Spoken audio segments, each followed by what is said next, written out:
Hi, welcome. Today is Tuesday, December 2nd, I think, and we have a little time between clients. So I thought, what kind of energy is going to show up with us today that we can think about? I'm kind of want to look at these. The Devil, the Sun, and the Ace of Swords. I never do that. I usually just pick up cards and put them back in. But we have the Devil, the Sun, and the Ace of Swords. I'm just going to say one word for each of these, or we'll just piece together some words here.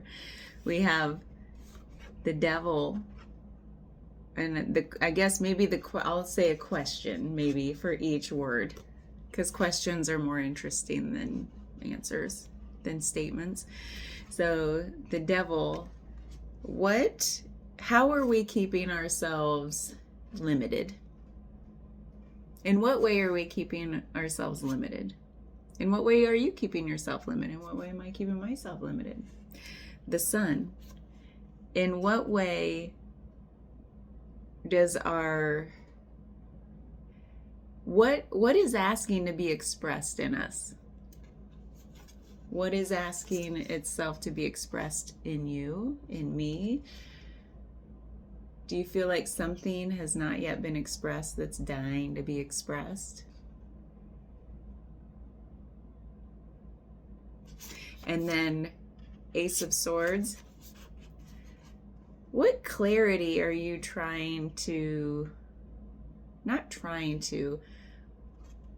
because it's not clear to us unless it's clear. So it's hard to say what clarity are you trying to seek? Or trying to gain? Well, we don't know what it is till we have it. But is there some seeking energy in you that feels like it hasn't yet played itself out? So what seeking energy do you have? So in what way do we keep ourselves limited? What is asking to be expressed? And what seeking energy has yet to exhaust itself in you? Where do you find seeking energy showing up? To me, those are interesting questions. Okay, so maybe that's just where we'll start this reading. That'll kind of frame everything that comes up, those questions. I like that because, again, questions are way more interesting to me than statements, than knowing. The unknowing is more interesting than the knowing. Where are those questions going to lead us? In what ways do I keep myself limited that I'm asking to be released from? We all want to be released from something. What limitation am I putting on myself that I'm done? I'm done putting that limitation on myself. And then in the name of optimism, the Sun, what wants to be expressed? What wants to be expressed in me? Sometimes I like phrasing it like that versus like, what am I dying to express? But no, like sometimes depersonalizing it, treating it as like some separate thing, makes it a little like I can gain some distance from it and not feel so attached to it, like it's an identity fault, or being so tied to it I can't see it clearly. But what is asking to be expressed? Usually that question sometimes it's anger, but I say in the name of optimism because it's the Sun. What is asking to be expressed? And sometimes anger is the thing sitting on top of our joy, right? So the anger just wants a voice. It just wants to be accepted. And so when I think about expression, it's like, what is asking to be expressed? What is asking to be seen in us? And usually the Sun has this element of authenticity. So what authentic part of it? And sometimes the anger is the authentic expression that we never had a chance to express. So if it's anger, that's okay. It doesn't mean it's not optimistic. And then Ace of Swords, what seeking energy? Or like it's basically saying what clarity are we trying to gain? But like, how is that expressing itself? What kind of seeking is happening? Because that can help illuminate things. Okay, just wanted to frame that a little more in a more nuanced way. So, where are we here? We have, what is this? Hold on. Oh, there it is, the pentacles. They're always hiding those darn pentacles in this artwork. I'm like, what is this? 3 of Pentacles crossed by the 6 of Wands. That is a gnarly, this artwork is gnarly. 3 of Pentacles crossed by the 6 of Wands. So there's something where, when I think of, this feels like a very specific kind of circumstance in life, like maybe current, where you're in this, maybe it's in the workplace because of the 3 of Pentacles, has that air of like teamwork about it. Teamwork, working together to achieve something. And sometimes you see yourself as the skilled person, the one with the most knowledge to lead the way. And then the 6 of Wands is about recognition. So this feels like, but it's like the kind of recognition here where it's in the crossing energy. It feels like the kind where it's like, is my need for recognition really getting in the way of the teamwork? Where do I feel like, oh, I just want to be recognized in my work? To me, that's a very common feeling. It's very understandable, right? Like we can all relate to like, I show up here every day and do a good job. Where's my recognition? And you might feel like there's like competition and there's like other people are getting recognized, or I want to be recognized for the things that I value, not just for what they see my role is here, but what the value I really bring. So where is that happening in your life, right? Because there are some questions to answer here that we've already gone through. Like, is this, and then we're going to get some more nuance here, but actually let me switch cards and take a drink. But this idea of self-limitation, usually when we're like, why don't they recognize me? It's like, but what is asking to be expressed in you? How are you being asked to recognize your gifts? Like, are there gifts you're not even recognizing, or you are not honoring yourself? You seek out external validation, but where are you given the self-love? Where is that seeking energy, like seeking external validation, actually keeps us feeling limited because we're seeking it outside. If we give ourselves a recognition, then our gifts can bloom. Like we are the fullest expression of all the things we value in ourselves. So, where is that true in your life? You're seeking external validation. You do bring a lot of value. You know you do. Do you need external validation? Where, if you were to turn that back around on yourself, that seeking energy, where is your self-seeking validation from yourself? Give it to yourself. Okay, so if that's the journey here, let's get some guidance. Okay, we have the 4 of Swords. The Emperor. I feel like we keep getting that guy. Why has he been with us so much lately? And the 2 of Wands. Okay, so what this is telling us, if we have the Emperor here, there's, oh my gosh, this is kind of funny. The artwork here is the Emperor has like these people are on a string. Look how big he is in comparison to the other people. He sees himself as people are under his control, right? I control everything. I know how things work. I know how to do this. There's this ego element to the Emperor in this artwork where it's like that's what's showing up here in the, I know I'm good. Why can't anybody see I'm good? But it's like really the self saying, you know you're doing a good job. Why do you even need anybody else's opinion? There's something inside that says, see me, validate me, value me. And maybe that's a wound that is there from a long time ago. Did you not get seen or recognized as a child? A lot of times it goes back to that, doesn't it? Or some point in life that was really influential on you. So the Emperor is one of like keeping, what was interesting to me is when we got the Devil here, not in this artwork so much, but in other artwork, the Devil usually has people in chains.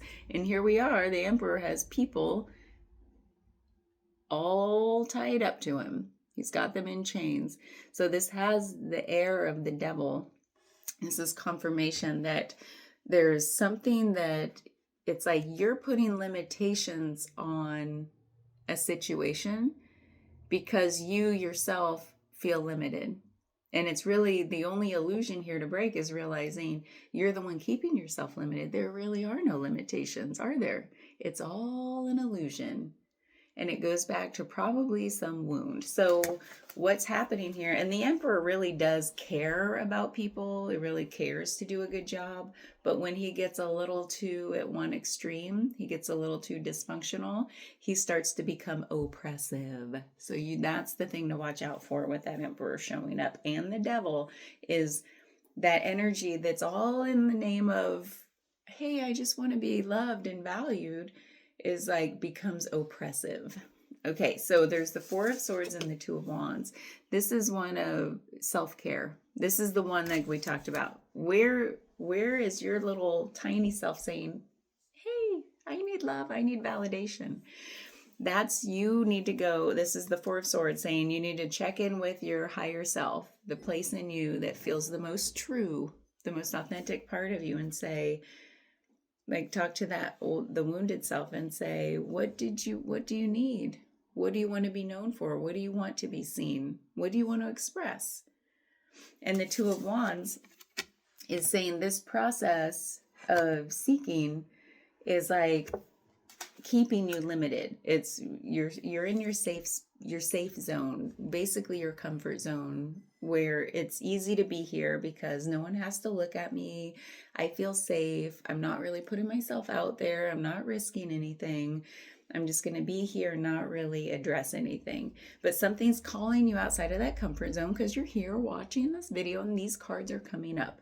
So there's something about this idea of the Three of Pentacles with the Six of Wands saying, where am I being called into collaboration and connection with other people, but I'm going to hold back and not really address my old wounds, and that's going to keep me a little dysfunctional in this collaboration environment because I'm putting all this external pressure, or I'm feeling all this, I'm putting all this pressure on me, but I'm saying it's from the outside, when really something in me just wants to be seen and accepted for the way it is and be allowed to express itself. So what is that? The warning here is like that energy left to play out is going to become oppressive to the people around you who you work with. When you are pretending you're that, benevolent leader, but really you're like, this is the way things need to be done.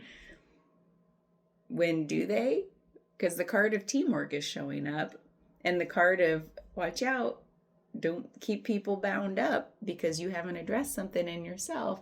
Because if we don't accept stuff within ourselves, I find that like when I don't accept something in myself, I don't accept it in other people. So if something in me wants to be expressed, I'm going to look out at the world and see all the places where it's being expressed, and I'm going to shame it, or where it's not expressed, and I'm like, I don't know why they can't just express that. It's going to be dysfunctional. It's going to feel oppressive, the way that it comes out of us. So where do we go from here? Let's get a little clarification while you noodle on where that's showing up in your life. If at all. Usually there's some place, huh? Like for me, hold on, I want to think about this. Okay, I thought about it. I have several examples I could go with. One of them that I've had to work on a lot throughout my whole life is perfectionism. And it's hard for me to say, I think, because so, you know how we're full of layers, or levels or dimensions. There's one dimension of me that was like, I love to be messy. I actually enjoy making mistakes. I don't mind people calling me out on my mistakes and getting to laugh about it, because I find every time something's pointed out to me that, oh, that could be done better, I learn something from it.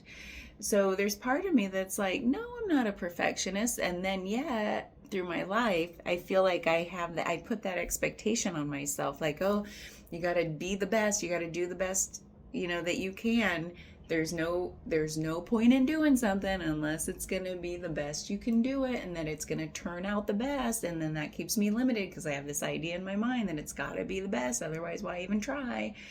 And then that plays out in a whole bunch of dysfunctional ways in life, where I know in my life, I'm like, I don't expect perfection from people. I just don't. And yet, when it's left to its own devices, before I've had a chance to work on it, then I had a tendency like nitpick people, like, man, that could be better, and like make like, this is how I would do it. And it's like, but I know I wouldn't do it the best. I just know I don't have the best way of doing things. That's impossible. I'm 1% out of 8 billion. I obviously don't have the best way of doing something. So there's all these layers of me of like knowing, and yet those dysfunctions still played out. And it goes back to like a whole bunch of things in my childhood. Like, it wasn't a safe space, and so things had to be just right. I've talked about this before, the hypervigilance, and it's like everything's got to be just right, or else tempers might get out of control. And it's like, even that is false, but it's something I took on myself. Like, tempers were gonna go no matter what I did, right? But there's that sense of like, we make safety for ourselves, and my form of making safety was like, things got to be just right.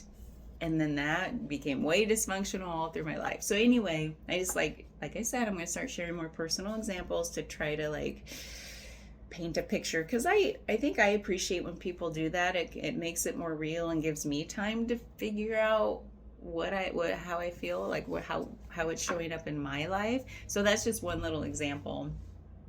That sometimes it still rears its little ugly head, its little perfect ugly head. And I'm like, I didn't need to say that. That did not need to be said. It did not help. That was not helpful. Like those things that come out that says, here, it would be better if you did it this way. This food could be yummier. This situation could be more pleasing. This blah, blah, blah could be better. Blah, blah. Who the F cares? Like, let things be what they are, right? So I did not accept imperfection in myself, and therefore I'm not going to accept it outside of myself. So that's a little bit, that's just a personal example. Luckily, I'm getting over that, but it's a journey. But yeah, I remember I grew up being dirty, muddy, messy. I love that. I love artists because they don't have to be perfect. I think part of me had there's a little rebel in all of us that has a different way of being a rebel. I always had a rebel that it rebelled against perfection. So isn't it funny how with everything there's the both and? I have this dysfunction of perfectionism, and yet I rebel against perfection. We're always rebelling against the thing that has us in its grip. Like, we are here, we're these little people, and we're the big person. We're the person keeping ourselves bound up, and we're the person trying to break free all at the same time. And it goes with everything that we feel like we're trying to heal from. There's like the part of us that keeps us in its grasp, and the part that's trying to break free. So with that, let's wrap this up with a little, I don't know, what are we curious about? maybe the way forward.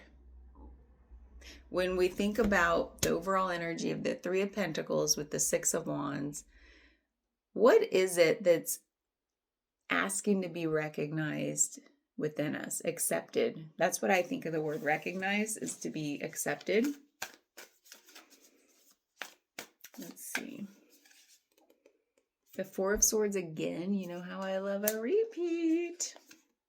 Four of Wands. Seven of Wands. What's with you, Seven of Wands? This Seven of Wands has shown up, not this one even, it's a different deck, has shown up in every reading I've done with different cards in different settings for the last several now. Maybe not all of them, but it sure feels like all of them. Is that a collective energy or what? Something that keeps coming back around? Immediately I was struck by the fours. So what came to me was like that sense of, what is our sense of safety and security? Since it came up for me when I was talking about perfectionism and like things weren't safe unless I made sure everything was perfect, which again, just a story I tell or I've told myself, but may not have entirely been accurate. But what is your sense of safety and security? With the fours, they all have this sense of like, use a lot of dysfunctions. I say dysfunction lovingly. Okay. So it's like behaviors that repeat, patterns of thought that repeat, that aren't entirely helpful. That's what I mean by dysfunction. Are they useful? Are they helpful? Or are they a deterrent? Are they doing something dysfunctional in our lives? Well, all of this so far points, like all these dysfunctions that we seem to have, not all of them, but a lot of them seem to point back to like, where did we feel unsafe? And where did we try to create a sense of safety and stability and security in our lives?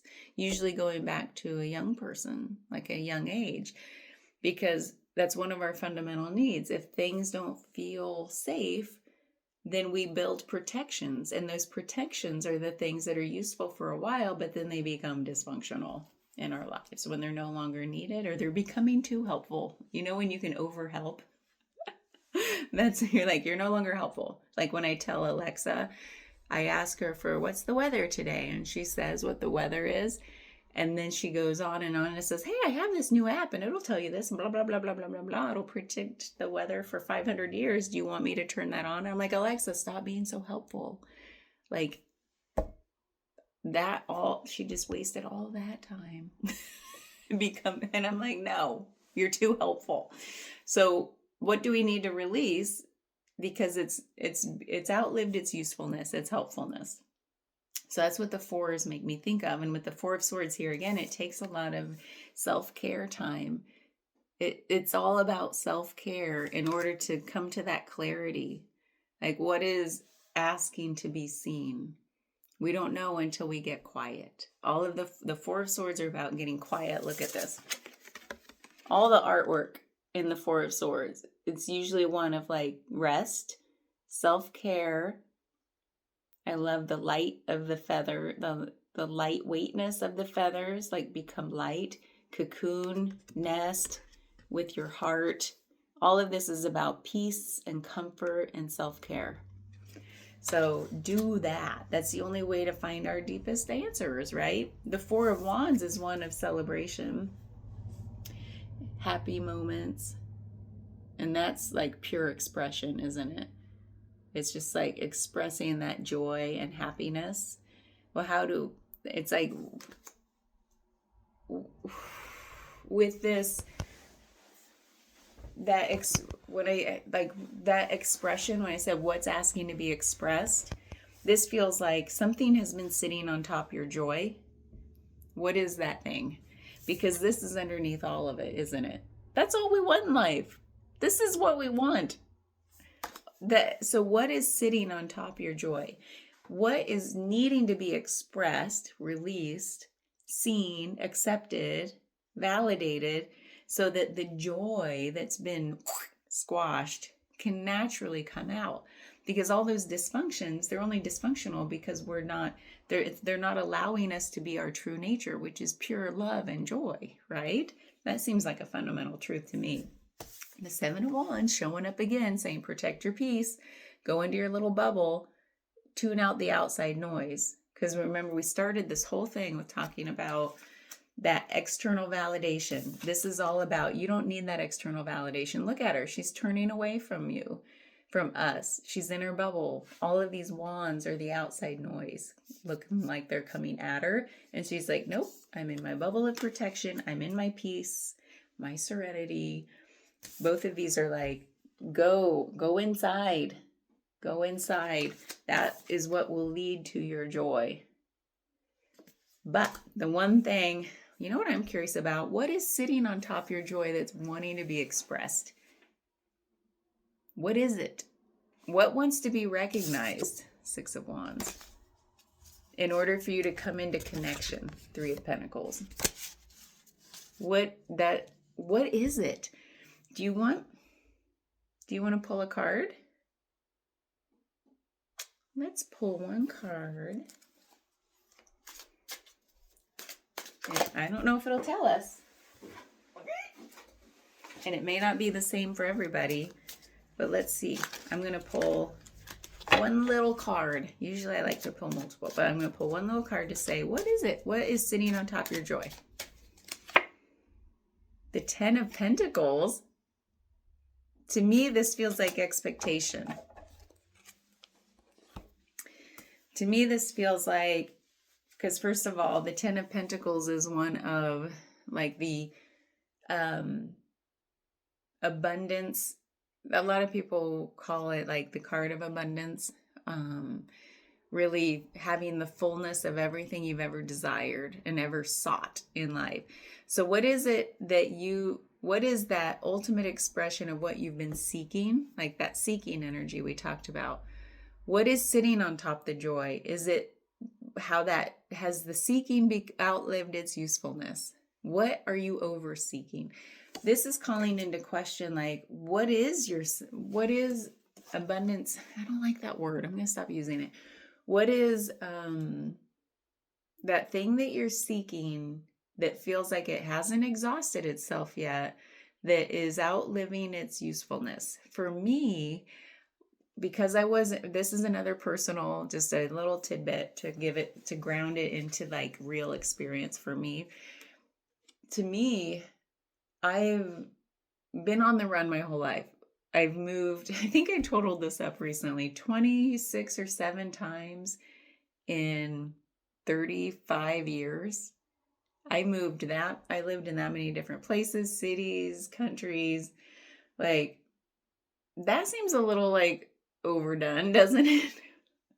And so when I finally got rooted in this community and I bought a house and I started growing roots and I stayed in one place 1 year, and then it was 2, and then it was 3, and then I was engaged, and now I'm married, and I'm like, what is happening? I'm still here in this place 12 years later. But there was a lot of dysfunction along the way, saying, like I was like in a cage, I was just like, let me out. And so I created a lot of chaos. Like, where do you want to move? Where do you want to be? Like, where are we going? Like, I choose you. I want you to be with me for life, like my partner. But we had responsibilities and kids and everything here. So, but still there was a part of me like, we can't stay here. There's obviously some place to move. There's something to do. And then it was like, let's go here. Let's live there. Oh, van life. Oh, like I just created like all of this chaos for us. And luckily he is a saint and he is so grounded. He's a Virgo, so it's like whoosh. So, or else who knows where I'd be right now. And now that energy of seeking, like my dysfunctional seeking was like, I got to escape that. I've been on the run my whole life. I got to keep running. And so to me, it felt wrong. Like it was just such like an unknown to me to be like grounded and rooted. And at first it felt like, does not compute. This must be wrong. And now it's like, I love it. But for all those years, I was just like, man, I created a lot of chaos because that energy of seeking out there, I wasn't doing my inner work. I was just like, something doesn't feel right. That means I got to move. I wasn't addressing what was showing up inside of me. And so I put it on this external thing called, I need a new city. I need to be moving. I need novelty. I need newness. Like and it was like, no, son, settle down. Like, you need rootedness is what you need. You need the opposite of what you've been doing your whole life to help balance you. And then so it's like, I share that because this seeking energy finally for me had to play out, and it hasn't been that long that it's done that, where I finally feel like, oh my God, I'm actually looking forward to not traveling. I'm looking forward to staying in one place. I'm looking forward to winter for once in my life because it gives me an even bigger excuse to cocoon and look inside and see, ooh, what else might be in there I haven't come into contact with for a while. So anyway, that I just share that because this 10 of Pentacles is one, like, there's this fullest expression of your idea of what you've always wanted, what you've always sought, what you've always been seeking. And it's like, does that energy, has it outlasted its usefulness? Where in your life has that? Because is it still something that you deeply desire and that is not a problem in your life to keep seeking it? Then go for it. But seeking tends to be the thing sitting on top of our joy. And if it's no longer useful, or if it's getting in the way of our joy, we might build up anger or resentment toward that thing, right? And we're like, I resent that I still feel that way. So it's like, all of these things can happen. But what seeking energy is sitting on top of your joy that has yet to play itself out? And then maybe by looking at it, that will help play it out, bring it to an end. If we stop and say, what is it? Are there places in my life that feel like my joy is being sat on? My love, my joy, my authentic expression of self. Where do I feel stunted? Where do I feel oppressed? Because that word came up with the Emperor. Where am I feeling oppressed? And a lot of times I think it's coming from the outside, but it's really coming from this part of me. It's just another part of me doing the oppressing. So I think we're going to call it done. Probably went on a little longer, but I don't know. Sometimes I feel like real life examples help. Maybe not. You let me know. Good luck. Bye.